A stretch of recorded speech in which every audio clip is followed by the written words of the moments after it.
বন্ধুরা আজকে আমি শেয়ার করব পেনড্রাইভ বিষয়ক ছোট্ট একটা টেকনিক। ছবিতে দেখতে পাচ্ছেন আমি আমার পেনড্রাইভে আমার নিজের ছবি আইকন হিসেবে সেট করেছি।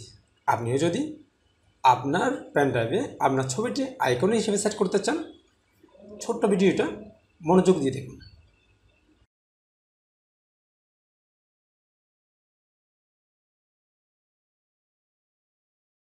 এই ছবিটিকে আমি আমার পেনড্রাইভে আইকন হিসেবে ব্যবহার করব।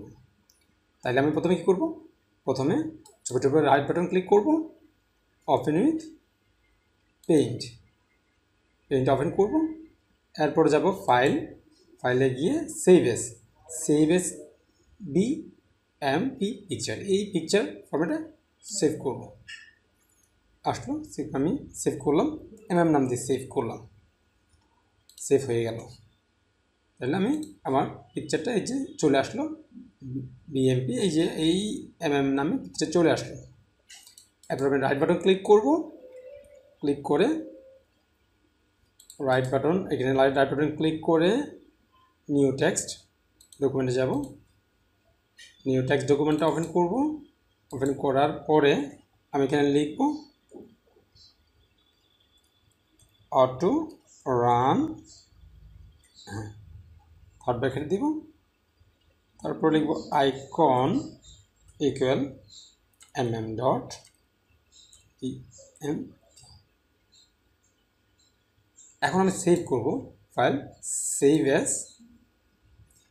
দিয়ে অল ফাইলস, এখানে খেয়াল করতে হবে অল ফাইলস। আর এখানে আমি লিখে দিব অটো রান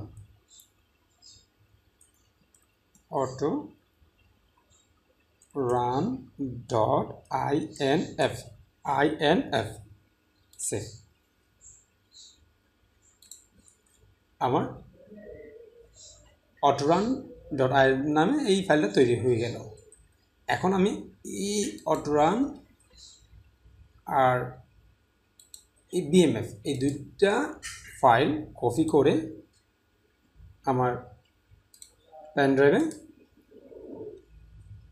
পেস্ট করে দিলাম। এরপর আমি পেনড্রাইভটা খুলে ফেললাম, পেনড্রাইভটা খুলে আবার লাগিয়ে নিলাম। দেখুন পেনড্রাইভে আমার যে আইকন শো করছে সেটা আমার ছবি। বন্ধুরা ভিডিওটি ভালো লাগলে অবশ্যই লাইক কমেন্ট করে জানাবেন। আর এই ধরনের ছোট ছোট টেকনিক, মজার টেকনিক শেখার জন্য এই চ্যানেলটিতে সাবস্ক্রাইব করে রাখবেন। ধন্যবাদ।